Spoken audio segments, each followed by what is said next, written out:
শনিবার যশোরসহ 25 জেলার সব শিক্ষা প্রতিষ্ঠান বন্ধ। এসএসসি পরীক্ষার ফল প্রকাশের দিন চূড়ান্ত। বিশ্ব মুক্ত গণমাধ্যম দিবসে গ্রামের কাগজ ও সাকমিডের গোলটেবিল বৈঠক। 72 ঘন্টার মধ্যে প্রকাশিত হবে গুচ্ছের বি ইউনিটের ফল। ট্রেনের ধাক্কায় পুলিশ কর্মকর্তা নিহত। সোমবার থেকে সারা দেশে বৃষ্টির সম্ভাবনা রয়েছে। দর্শক, রাতের আয়োজনে সকলকে স্বাগত জানাচ্ছি। আমি মহিউদ্দিন সানি। শুনছিলেন 3 মের প্রধান শিরোনাম। এবার বিস্তারিত। তীব্র গরমের কারণে শনিবার 4 মে দেশের 25 জেলায় মাধ্যমিক স্কুল, কলেজ, মাদ্রাসা ও কারিগরি শিক্ষা প্রতিষ্ঠান বন্ধ ঘোষণা করা হয়েছে। শুক্রবার দুপুরে শিক্ষা মন্ত্রণালয়ের তথ্য ও জনসংযোগ কর্মকর্তা এম.এ. খায়েরের পাঠানো সংবাদ বিজ্ঞপ্তিতে এই তথ্য জানানো হয়।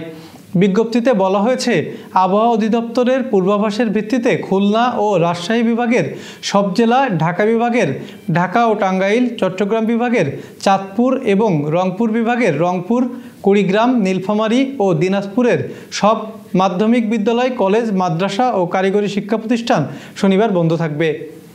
আর প্রাথমিক বিদ্যালয়ের পূর্বের ঘোষণা অনুসারে শনিবার বন্ধ থাকবে। চলতি বছরের এসএসসি ও সমমান পরীক্ষার ফলাফল আগামী 12 মে রোববার প্রকাশিত হবে। শিক্ষা মন্ত্রণালয়ের এক বিজ্ঞপ্তিতে জানানো হয়েছে, এদিন সকাল 10টায় প্রধানমন্ত্রীর হাতে ফলাফলের অনুলিপি দেবেন শিক্ষামন্ত্রী সহ শিক্ষা বোর্ড চেয়ারম্যানরা। পরে সংবাদ সম্মেলন করে ফলাফলের বিস্তারিত তথ্য তুলে ধরবেন শিক্ষামন্ত্রী। এবার যশোরসহ আঞ্চলিক সংবাদ। আজ 3 মে বিশ্ব মুক্ত গণমাধ্যম দিবস।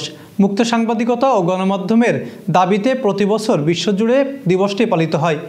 দিবসটি উপলক্ষে যশোরে দৈনিক গ্রামের কাগজ ও South Asia centre for media development সাকমিডের যৌথ আয়োজনে গোলটেবিল বৈঠক অনুষ্ঠিত হয়েছে। প্রেস ক্লাব যশোর মিলনায়তনে পেশাগত অধিকার ও মর্যাদা প্রতিষ্ঠায় সাংবাদিকদের দায়িত্ব ও দায়বদ্ধতা শীর্ষক এ বৈঠকের সভাপতিত্ব করেন গ্রামের কাগজের সম্পাদক মবিনুল ইসলাম মবিন। আয়োজনে বিভিন্ন পত্রিকার সম্পাদক, ভারপ্রাপ্ত সম্পাদক, নির্বাহী সম্পাদক, বার্তা সম্পাদক, সাংবাদিক ইউনিয়নের নেতৃবৃন্দ, সাংবাদিক ও ফটো সাংবাদিক সহ সাকমিডের কর্মকর্তারা উপস্থিত ছিলেন। যশোর বিজ্ঞান ও প্রযুক্তি বিশ্ববিদ্যালয়ের উপাচার্য ও গুচ্ছভুক্ত বিশ্ববিদ্যালয় ভর্তি কমিটির আহ্বায়ক অধ্যাপক ডক্টর আনোয়ার হোসেন বলেছেন, গুচ্ছের বি ইউনিটের পরীক্ষার উপস্থিতি ছিল 90%। সারা দেশে অত্যন্ত সুষ্ঠুভাবে এ পরীক্ষা অনুষ্ঠিত হয়েছে।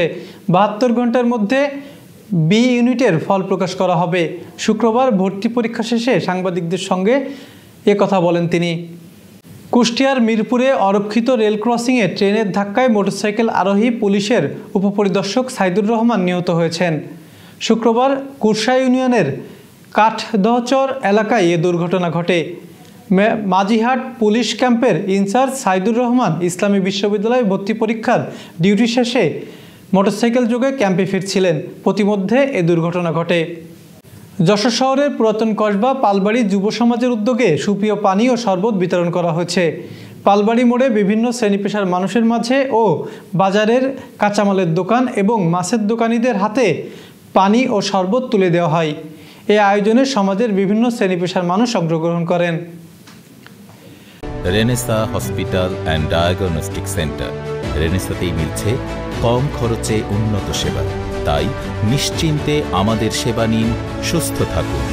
Renaissance hospital and diagnostic centre, সদর হাসপাতাল মোড়, দরাটানা, যশোর। দর্শক, শেষ করব আবহাওয়া সংবাদ দিয়ে। আগামী সোমবার থেকে সারা দেশে বৃষ্টিপাত হওয়ার সম্ভাবনা রয়েছে। এরপরেই তাপপ্রবাহ কমতে শুরু করবে। শুক্রবার আবহাওয়া অধিদপ্তরের পূর্বাভাসে বলা হয়, সিলেট, চট্টগ্রাম ও খুলনার কিছু অংশে দমকাসহ বজ্রসহ বৃষ্টির সম্ভাবনা রয়েছে।